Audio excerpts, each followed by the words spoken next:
Welcome to Cozy Reading Club, the podcast where we read the book and tell you about it so you don't have to. So last time we left off, things were pretty tense. The Achaean armies had landed near Troy. Right. Helen's abduction was, the big issue hanging over everything. And we saw Agamemnon and Achilles already starting to butt heads, which really set the stage. Definitely set a dramatic stage. And this time, we're jumping into Book 3 and then a bit of Book 4. It's all about the oath and the duel. Sounds like maybe, just maybe, they try to sort this out without a massive war. That's exactly what it looks like at first. It's quite an interesting prospect, actually. We start with both armies, Achaean and Trojan, lined up, ready to go. You can almost feel it, the silence before the storm. Yeah. But then Hector, the Trojan champion, he steps out.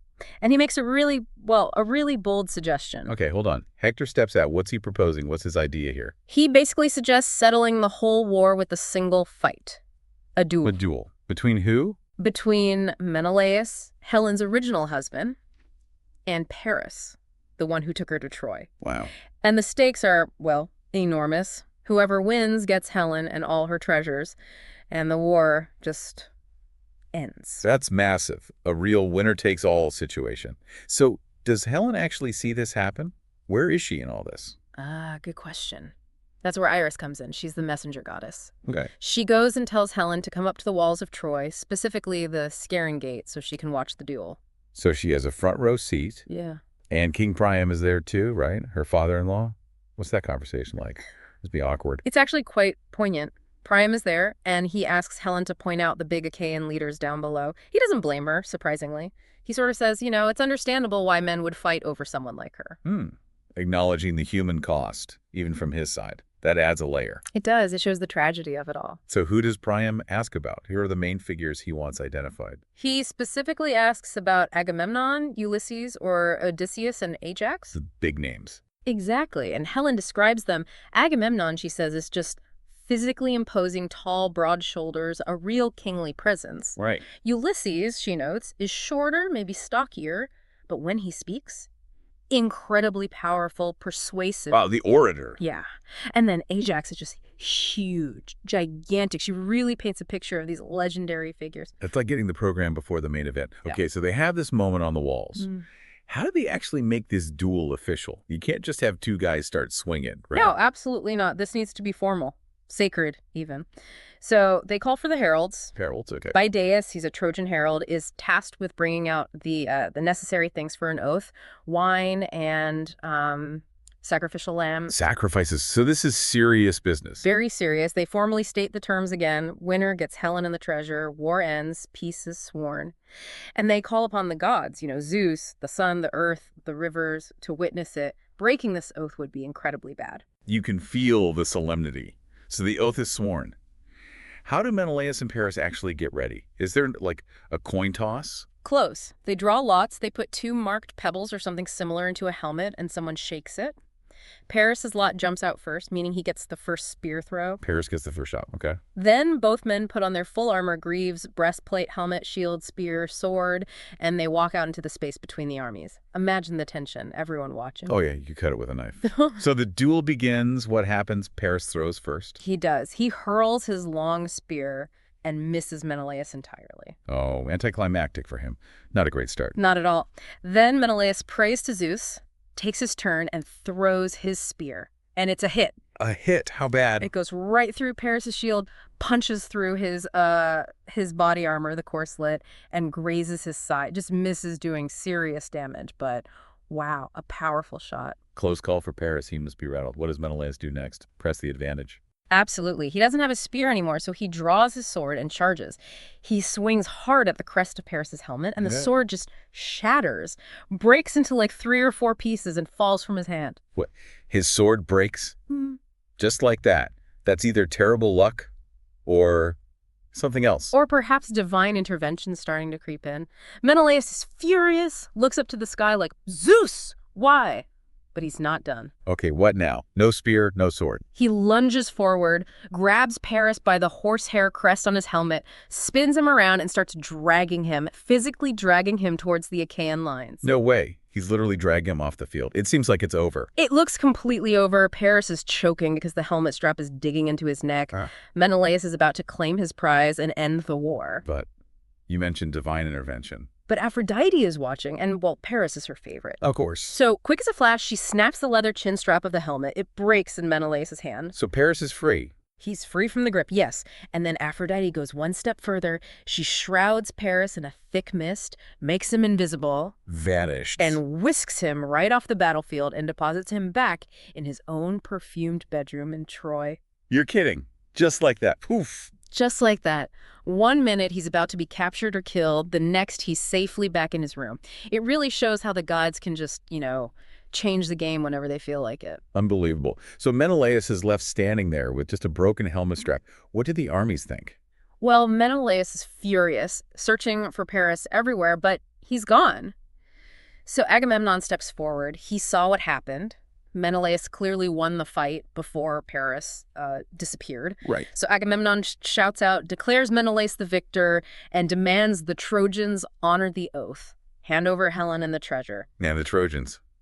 I bet they don't just say, okay, farewell. They're not a chance. They're stunned into silence. They know Paris lost. They hate him for causing all this trouble anyway, but they're not about to give up Helen just like that, especially after he vanished. So it's a standoff. Pretty much. Then Hector speaks up again. He suggests, basically, that they should probably pause the fighting for now while they figure out what to do next, given the unusual circumstances. So the duel that was meant to end the war just fizzles out into confusion thanks to Aphrodite. Exactly. No resolution, just more uncertainty and bitterness. It completely fails to achieve its goal. Which I guess leads us straight into book 4. Yeah. And the breaking of that truce they just swore. It didn't last long, did it? Not long at all. The scene shifts back to Olympus. The gods are having a council. Zeus is sort of musing. Maybe Troy could be spared. Maybe the oath could hold. Oh, really? A moment of hope? Briefly. But Hera and Athena, who hate Troy, are not having it. They basically push Zeus, and he agrees, reluctantly perhaps, that the truce must be broken. And Troy must fall eventually. And who gets the job of breaking the truce? Zeus sends Athena, or Minerva, as she's also known, down to make it happen. Her mission, incite the Trojans to violate the oath. Minerva again, always in the thick of it. How does she do it? Does she just appear and tell them? No, she's clever. She takes the disguise of a Trojan warrior, a spearman named Laodocus. Sneaky. Very. She seeks out a specific Trojan archer named Pandarus. He's famous for his bow. Pandarus, okay. And Minerva, disguised as Laodocus, basically tempts him. Says, imagine the glory, Pandarus. Shoot Menelaus. You'll win fame, gifts from Paris. She plays on his vanity and greed. And he falls for it. Yeah. Despite this super serious oath he just swore with sacrifices and everything. He does. Homer describes him uncovering his magnificent bow, stringing it, picking out an arrow. It's a deliberate act. He takes aim at Menelaus, who's standing out in the open, unsuspecting. Oh, that's low. A shot from hiding, breaking a sacred truce. Does he hit him? Is Menelaus badly hurt? He fires the arrow and it flies true. It hits Menelaus on the belt buckle. Oof. The buckle, his armored belt, and his tunic slow it down, but the arrow pierces through and draws blood. It grazes the skin. So a wound, but not fatal. Exactly. A glancing blow, thankfully, but Okay. it's blood. The truce is definitively broken by a Trojan act of treachery. And Agamemnon sees this. His brother getting shot after a truce was sworn. He must have lost it. He's absolutely horrified at first, thinking Menelaus is fatally wounded. He gives this cry of anguish. But then he sees it's not mortal. His horror turns to righteous fury. Okay? He immediately calls for the healer, Machaon, the son of Asclepius, the god of medicine. Right. The best doctor they have. The Machaon comes quickly, pulls out the arrow carefully, sucks the blood from the wound, and applies soothing herbs.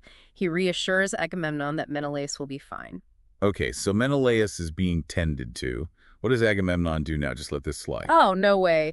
This is the moment the war truly ignites. Once he knows Menelaus is okay, Agamemnon goes through the ranks of the Achaean army. He gives this incredible fiery speech. Rousing the troops. Big time. He condemns the Trojans for their treachery, their violation of the sacred oath. He basically says the gods will ensure their destruction for this. And he urges his men to fight with fury. He goes to individual leaders, Idomeneus of Crete, the 2 Ajaxes, Nestor, Odysseus, Diomedes, praising some, gently chiding others to get them fired up. Tailoring his message to each hero. Smart leadership. Very smart. He knows how to motivate them. And old Nestor, always the wise one, gives Agamemnon some practical advice too. was Nestor's counsel. He suggests organizing the army properly for the coming battle. Arrange them by tribes, by clans, so men fight alongside their kin and neighbors under their own leaders. Better discipline, better morale. Makes sense. Keep units cohesive. So Agamemnon takes this advice. We're seeing the whole Achaean war machine getting ready. Absolutely. The next section describes the mustering of the forces. Agamemnon marshals the troops based on Nestor's advice. We get these descriptions of the different contingents and their leaders, the Arcadians under Agapenor, the Eleans, the men from Dulichium, the Cretans led by Idomeneus and Meriones arriving with like 80 black ships. 80 ships just for the Cretans. Wow, it really gives you a sense of the sheer scale of this army. It really does. It paints this picture of thousands upon thousands of warriors, bronze gleaming, forming up ranks, ready for a massive clash. And that's where we leave it. The armies are moving. That's the moment. The truce is shattered. The Achaean army, enraged by the treachery against Menelaus, is now advancing as one massive, glittering wave of bronze across the plain, heading straight for the Trojan lines. The real war is about to begin. Okay, that was our deep dive into the Oath and the Duel. We hope you found it insightful. Yeah, it's amazing how things turned, isn't it? That attempt at peace, the single combat, just utterly failed, partly because of, well, Paris's cowardice or bad luck, but mainly due to Aphrodite's intervention. And then the deliberate breaking of the truce by Pandarus, egged on by Minerva. It really just slams the door shut on any hope for a quick resolution. Completely. It guarantees that the full horror of war is going to be unleashed now. No more shortcuts. So, with the truce shattered and the armies now poised for full-scale war, what do you think will be the immediate consequences? And whose side will the gods truly favor? This was Cozy Reading Club, the podcast where we read the book and tell you about it so you don't have to. If you like this series, we invite you to take a look at other series in our podcast and leave a nice review on the platform you are listening this on.